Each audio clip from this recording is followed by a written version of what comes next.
오늘 제목은 신실하신 하나님이라는 제목으로 열왕기상 19장 1절에서 18절의 말씀을 가지고 함께 나눠보도록 하겠습니다.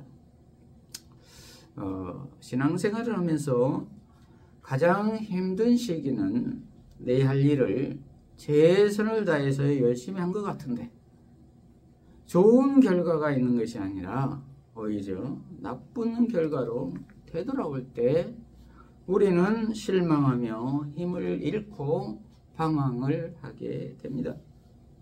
오늘 본문에서도 엘리야도 이와 같은 상황을 겪게 됩니다. 오늘 본문 전체 줄거리를 살펴보면은 그렇게 담대했던 엘리야 선지자가 이세벨에게 쫓겨 급기야 로뎀나무 아래에서 하나님께 죽기를 간청하고 있습니다. 본문을 통해서 살펴보도록 하겠습니다. 첫째로 보살피시는 하나님, 보살피시는 하나님.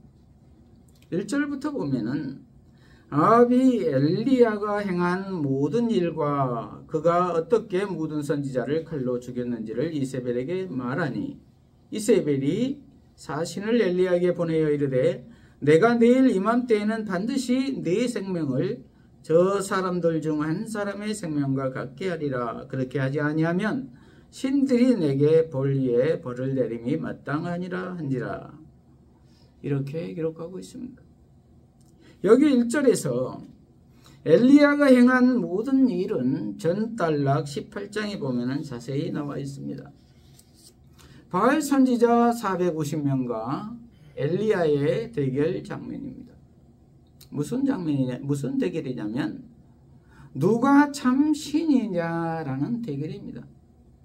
그때 비가 3년 동안이나 오지 않아서 백성들이 거의 다 죽게 생겼는데 비를 내리게 한 신이 참 신이다라는 대결입니다. 그런데 대결 방법 중 하나가 장작더미 위에 송아지를 각을 떠서 올려놓고 제사를 드리도록 하는 것입니다. 그리고 신이 불을 내려서 불을 붙이면은 참 신이 된다는 것입니다. 그래서 아합 왕이 갈멜산에 모든 백성들을 모아놓고 대결을 시킵니다. 그래서 바알 선지자 450명과 아세라 선지자 400명, 도합 850명의 선지자들이 갈멜산으로 왔습니다. 그리고 하나님의 선지자 엘리야도 왔습니다. 450대 1입니다. 먼저 바알 선지자들에게 하라고 합니다. 그래서 450명이 각자 제단을 만들고 장작을 올려놓고 송아지의 각을 뜹니다. 그리고 아침부터 춤을 추며 제단을 돌며 신이 임재하기를 소리 지릅니다. 그러나 정오가 지나도록 아무 기척이 없습니다. 그러자 급기야는 칼과 창으로 피가 흐를 때까지 자기 몸에 상처를 내며 미친 듯이 큰 소리로 떠들었으나 어떠한 음성도 어떠한 응답도 없었습니다. 그러자 이제 엘리야가 나아갑니다. 엘리야는 모든 백성을 가까이 오도록 하고 먼저 여호와의 무너진 제단을 고치고 야곱 자손들의 지파 수대로 돌 12개를 취하여 제단을 쌓고 제단 둘레에 도랑을 만들고 그리고 장작을 버려놓고 숫소를 조각내어 장작 위에 올려놓습니다. 그리고 통 4개에 물을 채워 장작 위에 부으라고 합니다. 그것도 3번이나 그렇게 하라고 합니다. 그러자 물이 제단 사방에 흘러내렸고 도랑에도 물이 가득 찼습니다. 이렇게 하는 이유는 혹시나 건조해서 불이 우연히 붙었다고 말하는 것을 방지하기 위해서였습니다. 도랑에 물이 흥건할 정도로 장작더미에 물을 부었습니다. 하나님의 역사 아니면 도저히 불이 붙을 수 없는 상황을 만든 것입니다. 그리고 기도를 합니다. 제가 주님의 종이라는 것과 제가 주님의 말씀 안에서 이 모든 일을 행하였다는 것을 저들이 알게 해 주시라는 것입니다. 그리고 이 백성이 주 여호와가 참 하나님이시며 또 주께서 저들의 마음을 다시 돌이키신다는 것을 알게 해달라는 이러한 기도를 합니다.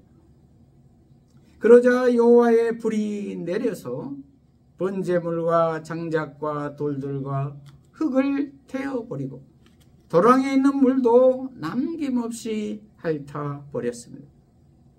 엘리야가 이긴 것입니다. 그러자 온 백성이 보고 엎드려 얼굴을 땅에 대고 여호와 그분이 참 하나님이라고 고백을 합니다. 그러자 엘리야가 백성들에게 바알 선지자들을 잡으라고 합니다. 한 사람도 도망가지 못하게 하라고 합니다. 그러자 백성들이 잡아서 오자 엘리야가 기손 시내로 끌고 가서 그들을 다 죽였습니다. 그래서 1절에 보면은 이세벨이 아합 왕에게 이 소식을 들은 것입니다. 그러자 이세벨이 분노해서 사신들에게 말하기를 내일 이맘때까지 엘리야를 죽이지 아니하면 내가 신들에게 죽임을 당하여도 마땅할 것이라고 합니다. 그 말은 반드시 죽인다는 것입니다. 참 반응이 상반되지요. 백성들과 아합 왕은 그래도 여호와의 임재하심을 보고 우상이 아니라 여호와가 참 하나님이라고 고백을 하고 있는데 왕비인 이세벨은 전혀 다른 반응을 보인 것입니다. 그리고 오히려 분노합니다. 요즘으로 적용해 보면은 바알신은 풍요를 상징하는 우상이지요. 즉 지금으로 말하면 돈신이라고도 할 수가 있겠죠. 그리고 권력과 명예의 신, 힘의 신이라고도 할 수가 있겠습니다. 그래서 그에게 빌면, 제단을 쌓고 공을 들이면 복을 받는다는 것입니다. 지성이면 감천이다라는 사고입니다. 그런데 막상 대결을 해보니 하나님의 신이 이겼다는 것입니다. 죽음에 이르러 보니 하나님의 신이 이겼다라는 것입니다. 그래서 그것을 보고 어떤 이는 인생 참 별것 없구나. 하나님 잘 믿고 사는 것이 최고구나. 이러한 고백을 하고 마음을 고쳐먹는 이가 있는 반면 어떤 이는 더 죽이려고 달려든다는 것입니다. 오히려 오기로 하나님께 더 반항하고 믿는 사람들까지 핍박한다는 것입니다. 저와 여러분은 어느 쪽이십니까? 전자가 되어야 할 줄로 믿습니다.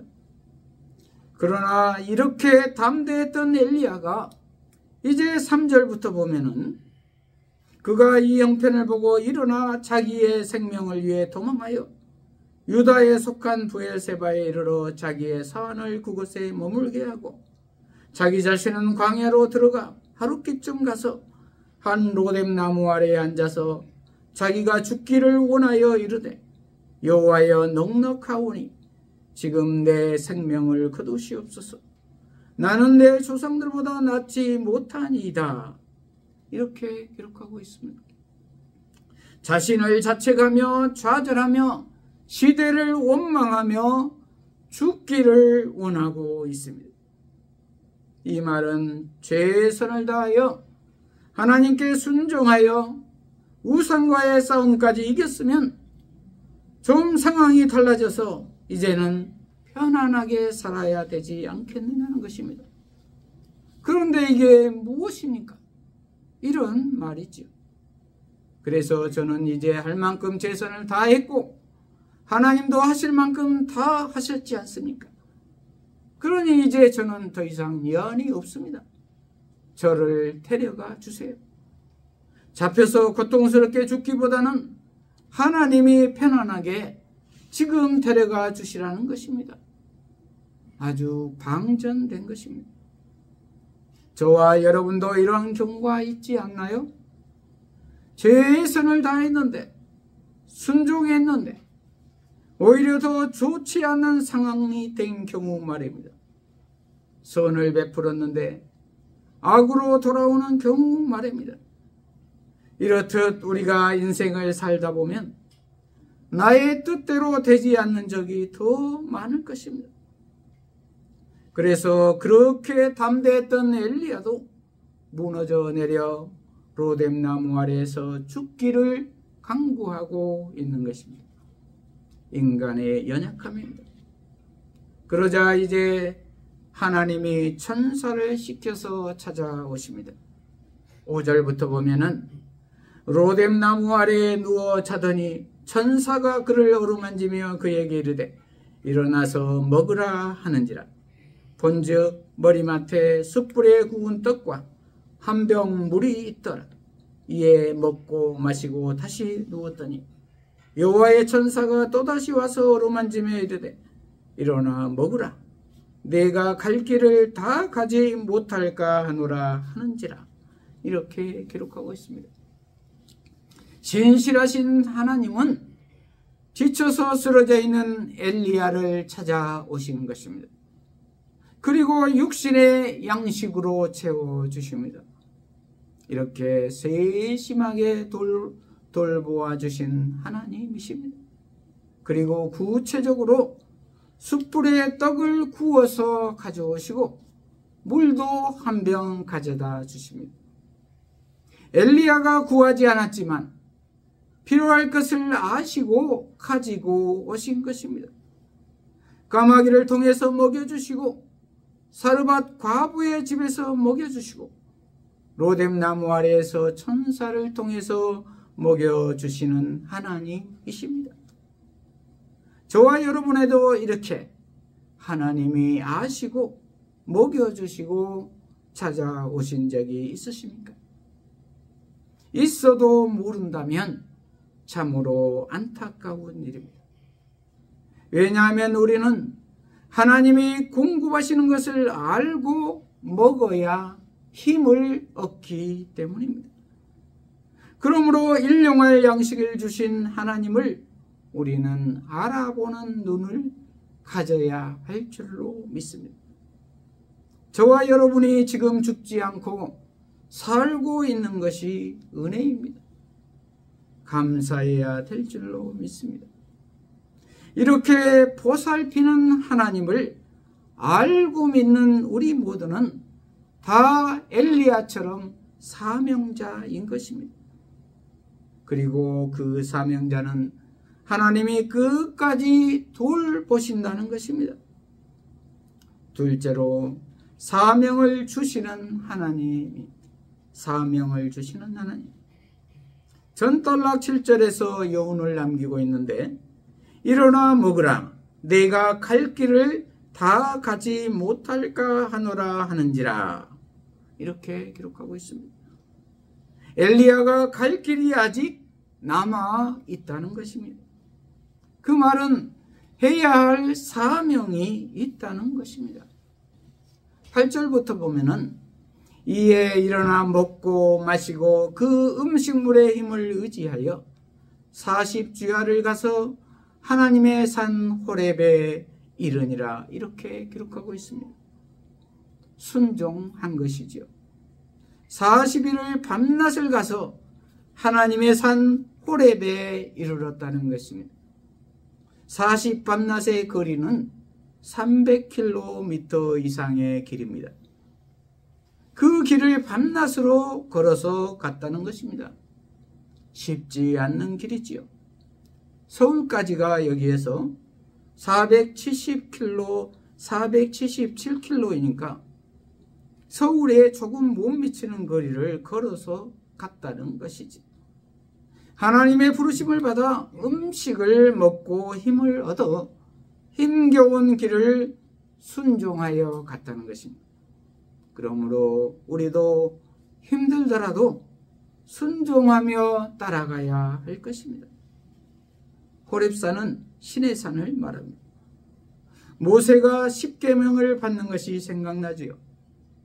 십계명 돌판을 한 번은 내려와서 보니 백성들이 금송아지상 만들어 놓고 그 앞에서 춤추는 것을 보고 깨버리고, 두 번째 십계명을 하나님이 부르심으로 신의 산에서 또 받아온 것이 오보렙이 되지요. 그래서 엘리야도 다시 힘을 얻어 간 것 같습니다. 하나님이 부르셔서 말입니다. 그리고 9절부터 보면은 엘리야가 그곳 굴에 들어가 거기서 머물더니 여호와의 말씀이 그에게 임하여 이르시되 엘리야야 내가 어찌하여 여기 있느냐?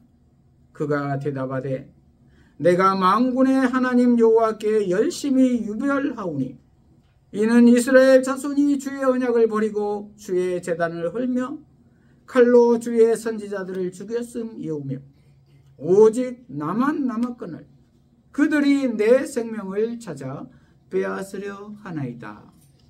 이렇게 기록하고 있습니다. 엘리야가 신의 산에 도착하여 굴에 들어가 있는데 하나님이 어찌하여 여기에 있느냐고 묻으신 것입니다. 그래서 엘리야가 말하기를 하나님은 제가 하나님 여호와께 열심히 유별한 줄을 다 알고 계시지 않습니까? 이런 말입니다. 그러나 이스라엘 자손이 주의 언약을 버리고 주의 제단을 헐고 칼로 주의 선지자들을 다 죽이고 그리고 오직 나만 남았는데 나까지도 죽이려고 하기 때문에 여기까지 온 것입니다. 이렇게 대답합니다. 나는 잘했는데 그리고 순종을 끝까지 했는데 안 되는 것을 어찌하란 말입니까? 이런 말입니다. 약간은 하나님을 원망하는 태도도 있는 것 같습니다. 그리고 하나님이 가라고 해서 오기는 왔는데 그런데 이젠 나만 남았는데 나 혼자 무엇을 할 수 있겠습니까? 이런 말입니다. 그러자 11절에서 12절에 여호와께서 이르시되 너는 나가서 여호와 앞에서 산에 서라 하시더니 여호와께서 지나가시는데 여호와 앞에 크고 강한 바람이 산을 가르고 바위를 부수나 바람 가운데 여호와께서 계시지 아니하며 바람 후에 지진이 있으나 지진 가운데에도 여호와께서 계시지 아니하며 또 지진 후에 불이 있으나 불 가운데에도 여호와께서 계시지 아니하더니 불 후에 세미한 소리가 있는지라. 이렇게 기록하고 있습니다. 그러자 11절에 여호와께서 너는 여기에 있지 말고 나가서 여호와 앞에서 산에 서라고 말씀하신 것입니다. 굴에 있지 말고 나가서 여호와 앞에서 산에 서라는 것입니다. 움직여라. 그리고 내 앞에 서라는 것입니다. 무언가 보여주실 것 같습니다. 저와 여러분은 지금 있는 굴에서 나가셨습니까? 그리고 하나님 앞에 서 계십니까? 하나님 앞에서 사는 저와 여러분이 되시기를 바랍니다. 그러기 위해서는 나의 자아의 굴에서 나가야 할 것입니다. 그리고 하나님의 일하심을 보아야 할 것입니다. 그리고 들어야 할 것입니다. 그래서 일단 나가서 보니 여호와 앞에 크고 강한 바람이 산을 가르고 바위를 부수고 있으나 여호와께서는 그곳에 계시지 않았고 바람 후에 지진이 있으나 지진 가운데도 계시지 않았고 지진 후에 불 있으나 불 가운데에도 계시지 않았다는 것입니다. 이 말은 어떠한 가시적인 것으로 볼 수 없었다는 것입니다. 그러나 불 후에 세미한 소리가 있었다는 것입니다. 세미한 소리는 고요하고 가는 작은 소리입니다. 하나님과의 관계의 소리입니다. 신약에 와서는 말씀을 통해서 우리 마음에 성령의 감동하심으로 세미하게 인격으로 말씀하신다는 것입니다. 그러므로 우리는 성경을 읽음으로 성경에서 말씀하신 말을 마음으로 들어야 한다는 말입니다. 그래서 13절부터 보면은 엘리야가 듣고 겉옷으로 얼굴을 가리고 나가 굴 어귀에 삼에 소리가 그에게 임하여 이르시되 엘리야야 내가 어찌하여 여기 있느냐 이렇게 물으십니다. 그 당시에는 하나님을 보면은 즉사하기 때문에 겉옷으로 얼굴을 가리고 나가 굴 어귀에 섰습니다. 그리고 9절 13절에 계속 반복해서 어찌하여 내가 여기에 있느냐고 묻고 계신 것입니다. 그리고 엘리야도 14절에 대답을 반복합니다.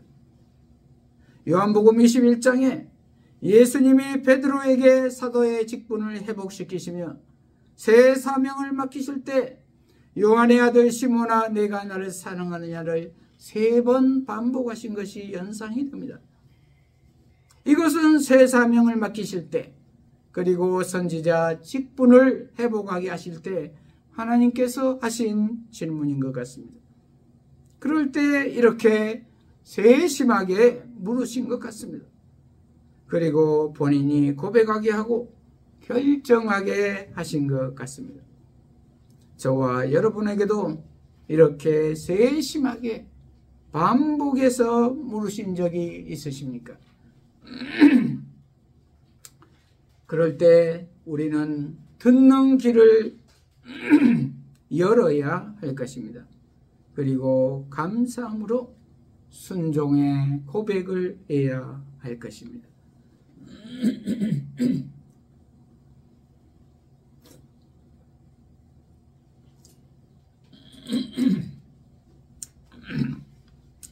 드디어 하나님께서 말씀하십니다. 15절부터 보면은 여호와께서 그에게 이르시되 너는 내 길을 돌이켜 광야를 통하여 다메섹에 가서 이르거든 하사엘에게 기름을 부어 아람의 왕이 되게 하고 너는 임시 아들 예후에게 기름을 부어 이스라엘의 왕이 되게 하고 또 아벨 무올라 사밧의 아들 엘리사에게 기름을 부어 너를 대신하여 선지자가 되게 하라.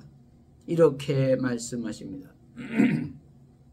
그의 임무는 하나님이 지목한 3명에게 기름을 부어 왕과 선지자로 세우는 것이었습니다.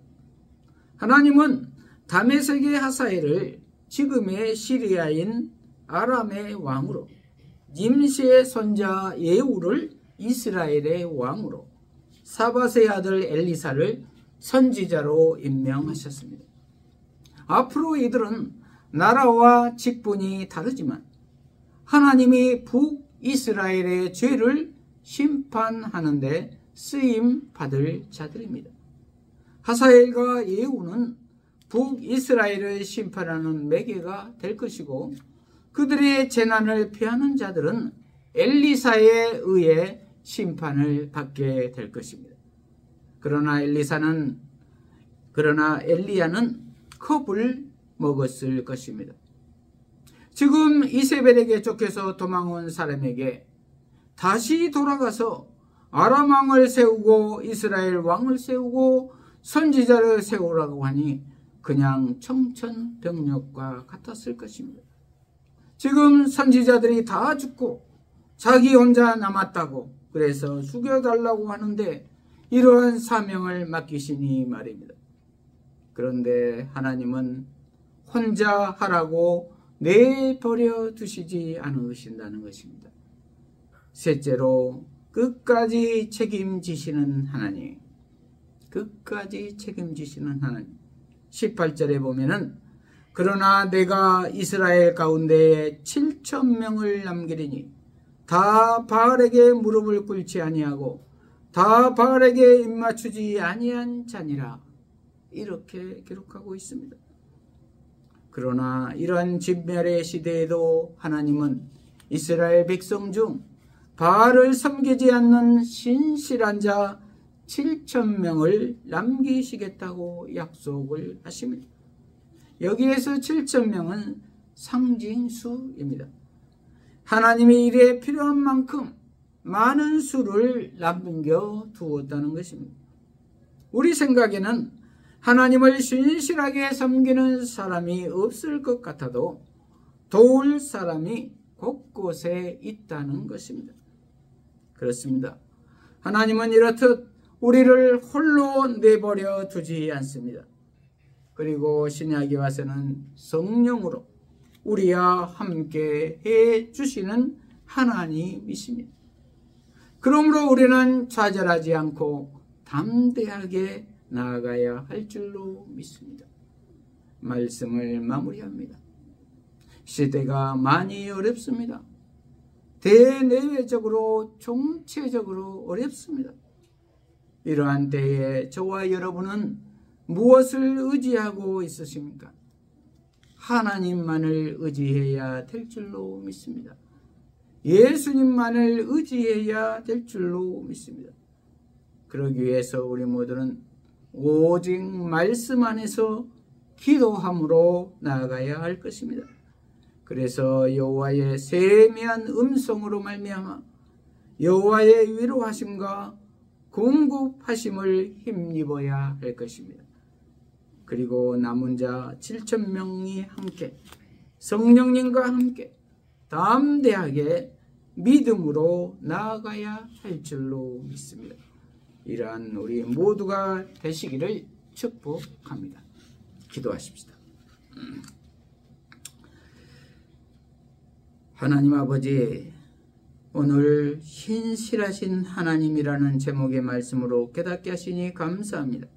우리 모두가 신실하신 하나님을 의지하며 예수님 안에서 오직 말씀과 기도로 나아가므로 성령 안에서 여호와의 세미한 음성과 위로하심과 공급하심을 힘입어서 승리하는 삶을 살게 하여 주시옵소서.